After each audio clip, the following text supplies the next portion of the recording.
Right now, it's gives me great pleasure to invite Dr. Manjari Jain, who used to be a student in Professor Balakrishnan's lab, and we have one of my students is Manjari's students. We have other students who've gone away and their students have come back. So we've become academic grandparents. Sukumar, that means you're an academic great grandparent. But we're absolutely delighted to have Marjorie here talk about the work that she's been doing, and I think part of this occasion is for us sort of sharing with us just the work that goes on here, but also sort of taking a great amount of pleasure in what our students have been able to go out and do. It's a day-long event, so we could only have a couple of them, but. But we hope this is only the beginning of a conversation. So to begin that conversation, where is Manjari? Like, I'm standing. I'm going to go on talking until I find you. That's a general problem. So yeah, hi, I'm Manjari. I joined CS in 2004 and as a PhD student in Rohini's lab, and I wanted to work on birds. And Rohini said no. I work on crickets. Well, you can work on birds, but that is going to be tough. So then I said, okay, well, you also do acoustics, so let me learn acoustics from you and also behavior. And I continue to work on crickets, and I have greatly uh, enjoyed working with crickets. But I also, once I had my own lab, I went back to my first love. I went back to birds. I also learned a lot about social behavior in CES from RG's work. So all of this together has greatly shaped what I'm doing, and I'm extremely grateful. Thank you, all of you. Um, what I want to do today is to talk about ongoing work. And something I have been interested in is evolution of language, how, largely looking at how signals have evolved, acoustic signals. That is also what I was doing in Rohini's lab, looking at various drivers of signal evolution, but using crickets as the model system. And now I'm working also on social birds to understand how their signals may have evolved driven by a different set, perhaps, of selective forces. So, the problem first is, of course, there is no general agreement on what constitutes language, but what we all agree on is that there are certain features which are there no matter what kind of uh, language you're looking at. There is going to be semantics, which basically means there's going to be meaning. There should be syntax, which means there should be some ordering or grammar rules. And then there are the statistical patterns, which are actually very widespread in the biological systems, in various kinds of communication systems, but definitely they're in language. So these are the three main features which I would also talk about today. And all of this has been looked at. It's not as though it has not been looked at in many different animals, but mostly in primates. And it's not surprising because, of course, there are a lot of commonalities between human and non-human communication. And the first place to go when you do comparative work is to look at other non-human primates. But if you think about linguistic continuity, one would imagine there could be intermediate stages. Language is an extremely complex trait, and definitely the kind of features that we have in human language is truly not really found in any form of animal communication. But one can look at different forms of rudimentary forms of language in these animals, and I was interested in that. So what I started to think was, what model system would be best. I did not want to work on primates, and then, there was this conversation about birds being a good model system to examine whether distantly related taxa actually have evolved similar traits to solve similar problems. And we already know that there is a lot of homology in the brain structures between humans and birds, both with respect to sound production as well as perception. So I was like, great. So I can work with birds, I can work with acoustics. I also wanted to work on behavior. So I came across this hypothesis called the social complexity hypothesis, which basically says that social animals interact more frequently with each other, repeatedly with similar individuals, and therefore it is expected that they will have higher complexity in their communication system. And when we say what is complexity, of course, one has to draw the boundary condition. What do we mean by complexity? With respect to acoustic signals, what we know, it has two aspects. Complexity has both functional as well as structural complexity, which means in structure, the signals should be complex with respect to having, say, for instance, a large repertoire size, something called phonology and combinatorial rules, which I'll come to in a moment. But there should also be functional complexity, which means it should be meaningful, referential, so on and so forth. And what it basically implies is large number of functionally and structurally diverse repertoire you should see in social animals that communicate acoustically if social complexity hypothesis is upheld. So that's the premise of the talk. However, for the longest of time, animals were thought of as having, arousal state or physiological state communication. So fear or hunger, that is what their communication indicates. But from the work of Dorothy Cheney and forward Martha Mansell and many others, we now know that is not true. There is contextual, referential, functional communication where there is an interface between semantics, which is meaning, and syntax, which is structure. Okay, so we know already that that exists, and that is what I'm interested in. Just to familiarize you with some of these things. So, three aspects of complexity: large repertoire size, so basically variety. This can be in the different kinds of calls or the phrases, okay, or it could be in the constituent elements of the call or the notes, okay. So, you can think of it as many words or many letters, okay. Then there is semantic, whether it is actually, if the call is actually having a unique meaning. For instance, bat, rat, cat, okay. Each one has a unique meaning, so that is semantic. Syntax, on the other hand, in linguistics, we look at two different kinds of syntax, especially when we think of animal communication: phonology and compositional syntax.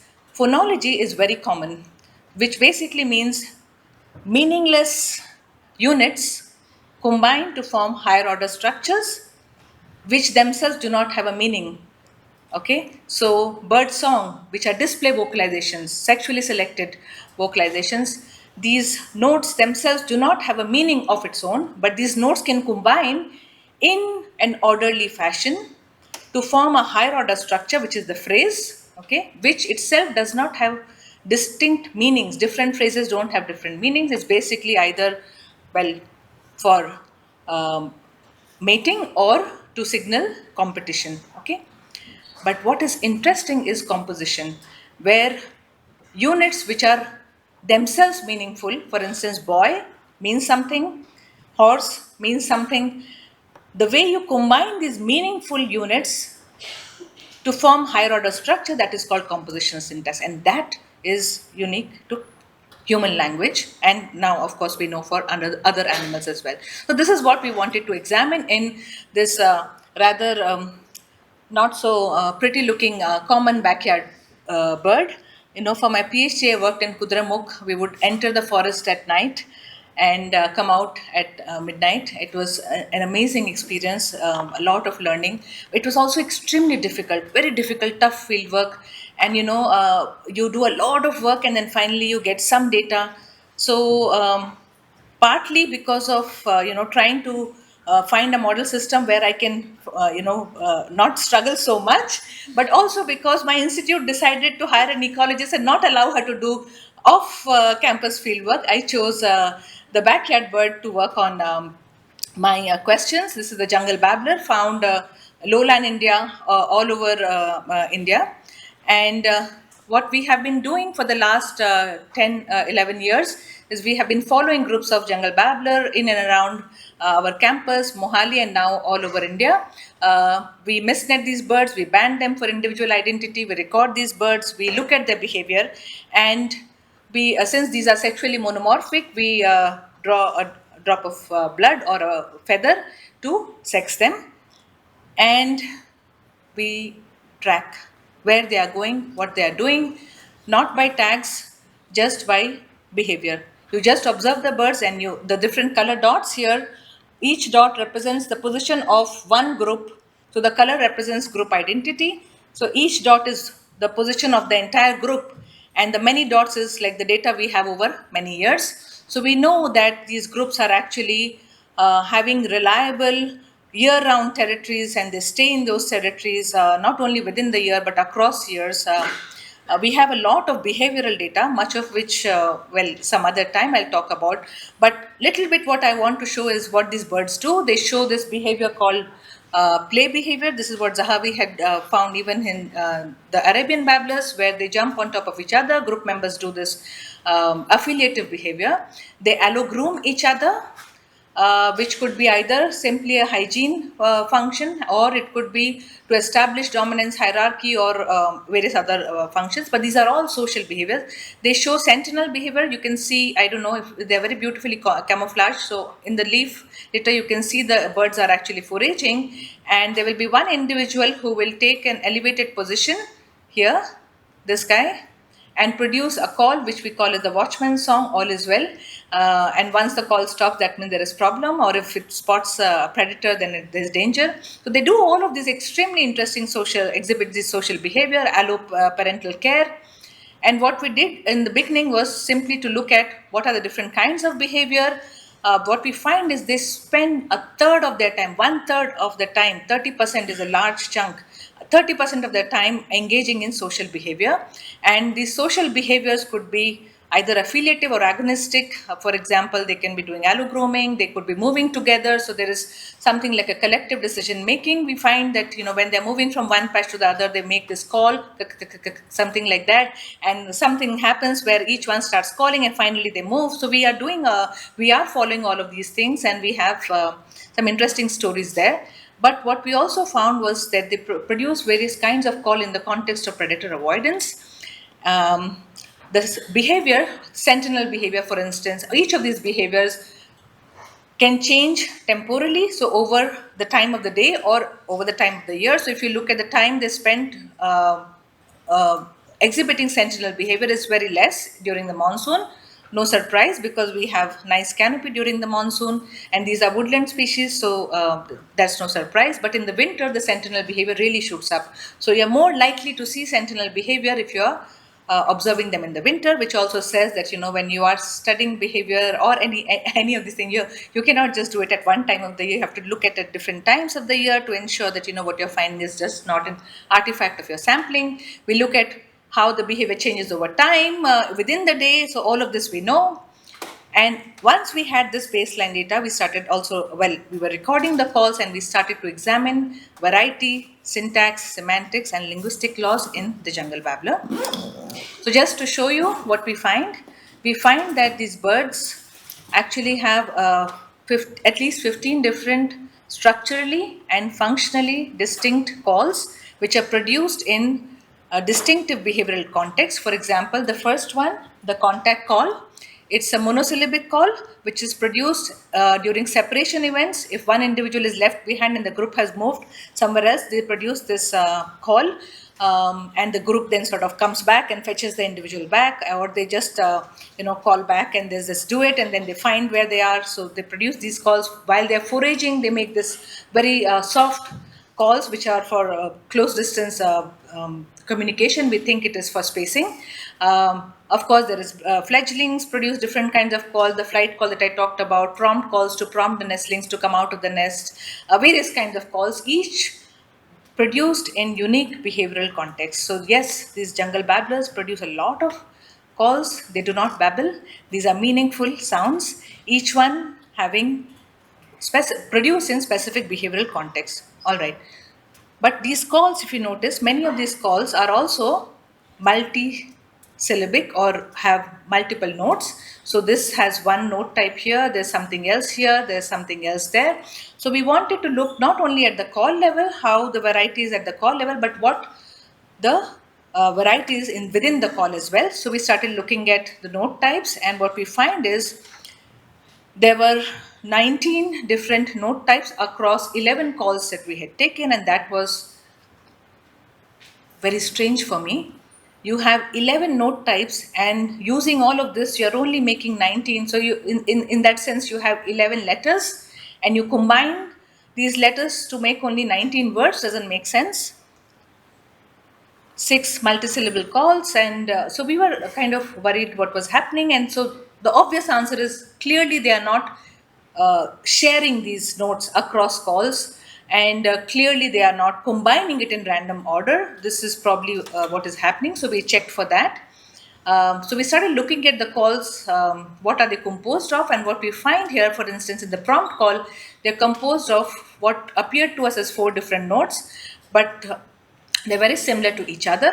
But please look at this call. This is what I'll talk about for the rest of my call, the alert call, which is composed of notes which are distinctly different from each other. So each one is very different. And so we wanted to ask that, does it have distinctive meaning associated? So far we have only looked at what the call itself means, so what the word means, but does the letter mean something as well? That is what we next wanted to ask.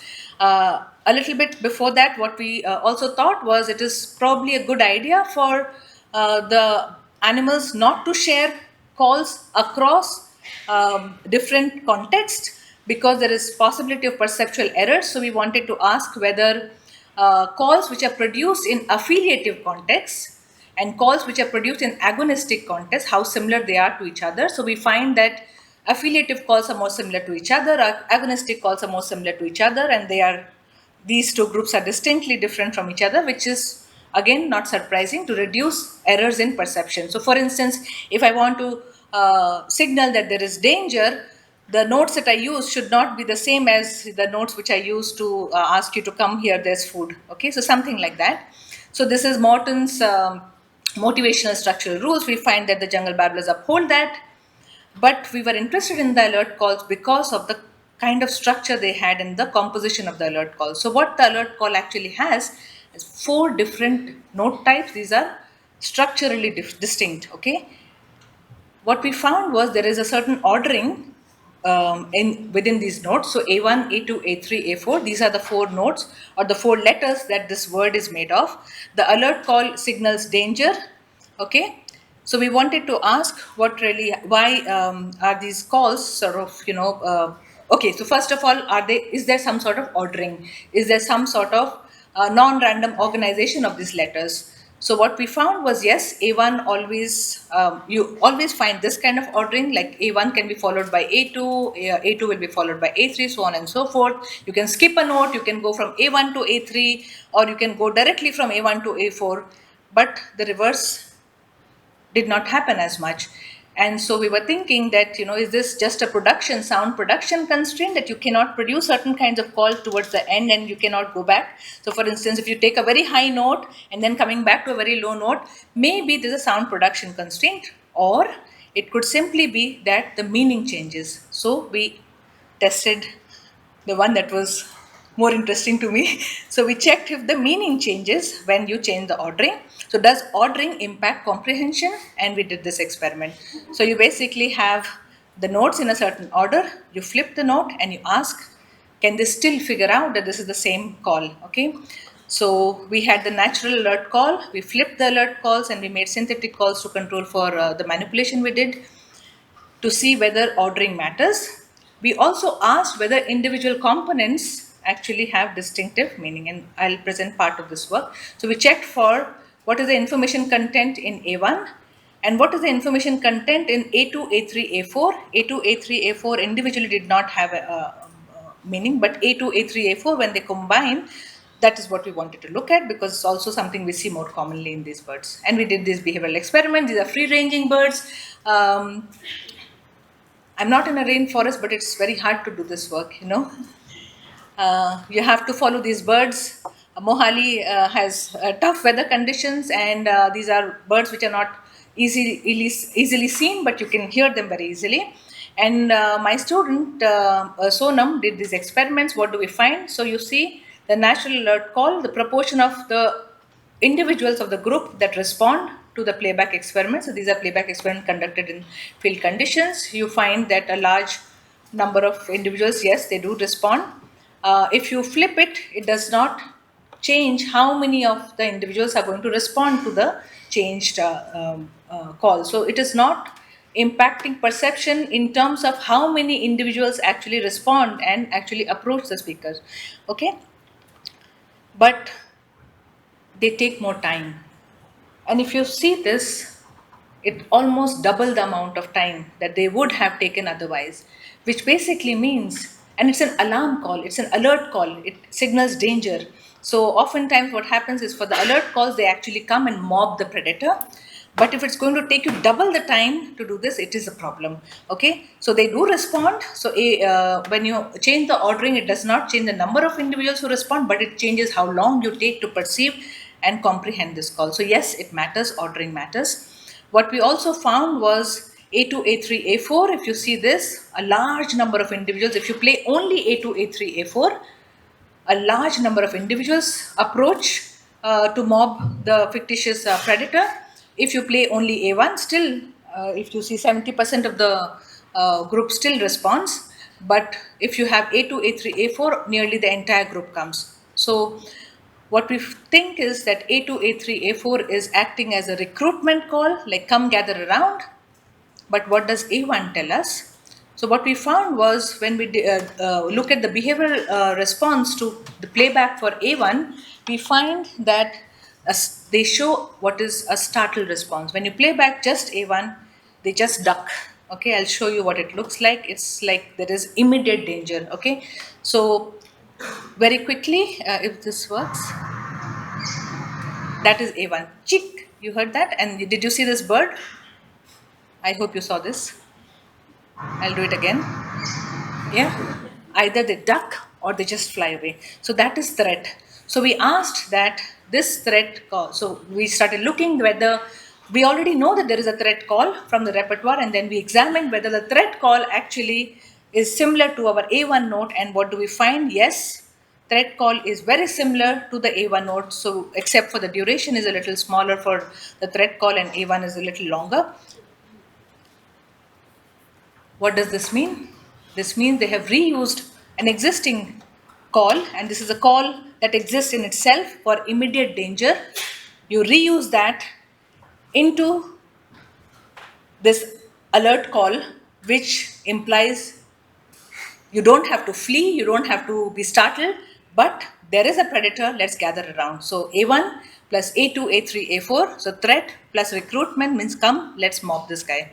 Okay, so basically A1 functions as a threat call, and A2, A3, A4 more like a recruitment call, and this basically is combinatorial syntax. Individual components have their meaning and they combine to form higher order structure. The meaning changes. It does not mean there's immediate threat. It means that this is a threat that we can deal with. Come, let's mob. Okay? All right. So lastly, what we looked at is, so we have semantic, we have variety, we have semantics, we have combinatoriality, and we wanted to see if there are these statistical patterns which are found in human language, which are called linguistic laws. So there are two laws. One is Zipf's law of brevity, which basically says shorter elements or words used in communication are more frequent. And the second one says that as the sequence size, the length of the vocalization increases, the constituent elements will be shorter in duration. So there's somewhat similar, but not the same. Okay, so Zipf's law of brevity, both the law basically, especially Zipf's law of brevity, is in the context of information compression. How can you compress the information, deliver it quickly? Okay, that's the idea. All right. So there is evidence for linguistic laws in bats, in non-human primates. We checked for that in the alert call vocalizations of Jungle Babbler, and we find this is what the alert call looks like and sounds like. We have two note calls within a bout of alert vocalization. We have 3-note, we have calls which have multiple notes. So what we have is basically varying sequence length and which are composed of different kinds of notes. Okay, so we now asked whether Zipf's law of brevity and Mendeleev-Altman law is upheld. What we find is as the call sequence increases, the frequency of occurrence, as you can see, it's the shorter elements are more frequent, and the call sequence which are longer are less frequent. So bigger words are used infrequently, shorter words are used more frequently, unless you're Shashi Tharoor. What we also, uh, but the idea was to look at, you can ask the same question in a slightly different way. Most people look at duration and not really sequence size. So we checked with that also, that if you have very frequently occurring calls, are they of very short duration? And yes, we find very strong relationship. So yes, Zipf's law of brevity unambiguously is upheld. Okay, and as you can see, on the x-axis is the on the x-axis is log scale, and this is of course duration. Mendeleev-Altman law, not so much. What we find, of course, is the A1, which is the longest note, is more commonly seen in two-note calls. So basically, as the sequence length increases, the constituent elements have shorter uh, duration itself. Okay, so this is upheld partially. Same for A4. So this is at the note level, not only at the call level. So what do we have to summarize everything? We have the behavior of the bird. We know that they are, well, we already knew that they are social, but we know that they dedicate a third of their time in the social behavior, which is saying that 30% of the time, instead of doing things that is going to help yourself, you are going to do things which is for the group. Okay, there is variation both at the diurnal and seasonal scale. We know that they have a large repertoire size, not only at the call level but also at the note level. We also know that these calls are functionally distinct, not only structurally distinct. It upholds motivational structural rules of Morton, that similar calls that are produced in similar contexts are more similar to each other than they are, so to reduce perceptual errors. We know that there is combinatoriality, at least in the alert call, and now what we can do is to look at in other calls as well. And we also find that Zipf's law of brevity is upheld. Now, Zipf's law of brevity, as I said, has been examined in many other animals, but never in a social bird. So, you're finding linguistic patterns in birds which are not display vocalization. So, I argue that you should not be looking, when you're asking for evolution of language and you're actually looking at display vocalization, I argue that this is not really the right thing to do. You should look at social calls, contextual calls, because language, like, phonology, sare, gama, padhani, sa, you can sing, rag, bhairavi, bhopali, but this is not contextual. Language is contextual, and therefore we must limit our investigation not only to social and contextual call, not to the entire repertoire size, which our reviewer suggested. It recently got rejected, so but we'll fight back. So with that, this is Sonam from Ladakh who joined my lab. This is Sonia from Manipur who joined my lab, who were the ones who really started the Jungle Babbler work, helped me set up the whole thing. Kanika, who will be graduating soon. They have immensely helped me not only pursue my research. By and large, students oftentimes do not come with ideas that they want to pursue, and sometimes when they come with the ideas that they want to pursue, the PI may not want. So it is very rare that this set overlap will happen. But these three have been excellent because they have allowed me to pursue what I wanted to with them. So I am extremely grateful to all three, and they have done very well, I think. This is Aisar Mohali. On a clear day, you can see the Shivaliks, and this is my group. I will just take 1 minute to thank Rohini. Everything I know about acoustics and my interest in behavior, really thanks to you, and I'm extremely grateful for that. RG, who's not here, my love for social behavior comes from RG. NVJ, who's not here, who was the solid, rock solid support for me while I was in CS. When things would go wrong, Rohini knew that where to find me. I would be in NVJ's office.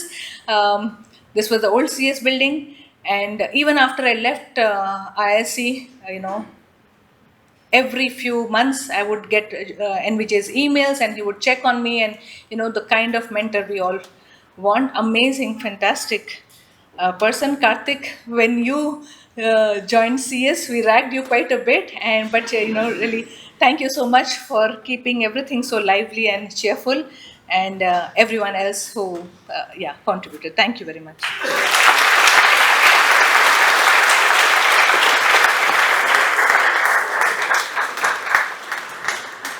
So we do have a couple of minutes for questions.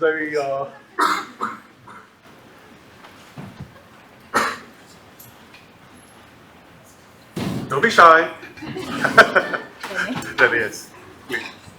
Is there any difference between an area and a terrestrial in terms of breathing? There is, but we haven't tested it rigorously, so I think it's related to combined hormones. Is that, a lot of, I know transfers have differences. Area, The word is not this law between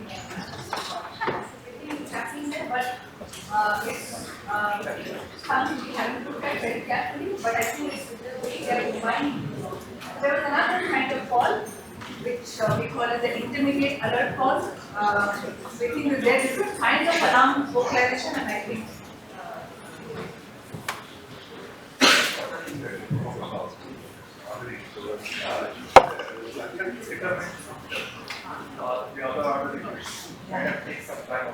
yes. This is a fantastic question, mostly because I know the answer. Phonology also has ordering, and we know that phonology there is some sort of, as we go from one population to the other population, there are dialects which can form where ordering can happen. We have looked at it in a different species in purpose and bird. But for the jungle babbler, we tested this. We have now vocalizations of jungle babbler from all over India, from all 6 subspecies. We know it does not change. Even if you take the ones from, Pune, or if you take the ones from Odisha, or if you take from Bhopal, or you take the ones in Himachal. Yeah, that also I know, but we know that there is a heterospecific here. So did you have a question, Arun? No, just not a thought, a question, a thought. In my case, I had many vocal species the jungle babbler and yellow. And the vocalization is so different. It's just fascinating. Yeah, but you know what? We know that these calls are different even when they are in the similar context, and they respond. There is heterospecific eavesdropping, not on alarm vocalization, but on social calls. Not only in sympatry, but also in allopatry in the case of jungle babblers and large grey babbler. And we are arguing that the traditional notion that eavesdropping is something that we learn, it's a learned behavior, we argue that it could be innate. So, yeah. Yeah, and just on a lighter note, my dog can tell from a babbler call when there's a state. Yeah. The babbler's call very often, she doesn't get alerted, but there is a certain call she recognizes and she sort of knows it. Yes, Arun, but eavesdropping on alarm vocalization is fairly widespread, but on social calls, it's not.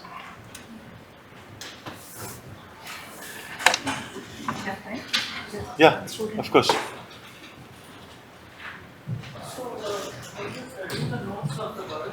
Like A1, and then there is A1, A2, A3, A4. There might be interference, right? There must be interference. Yeah, like a bird is emitting a note, and then it's started like another, stimulus, and it's emitting another call. So how do you differentiate that when studying?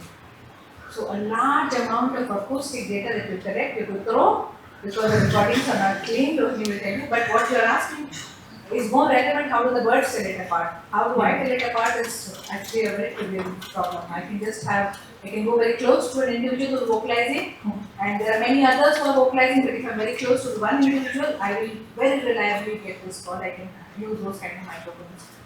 But yeah, interference is a problem, and it will affect perception, and that is exactly why some of these calls have so many different calls. So they have repetition. So that is one of the things that ensures that perceptual errors are reduced. So you may have missed a note in one call, but then this call is going to be repeated again and again and again. So you have to feed with the model multiple calls so that you get used to it. Like the model that is predicting the data. This is all behavioral experiment. There is no predictive. Okay. Yeah, this is all behavior. Thank you so much. Thank you, Manjari.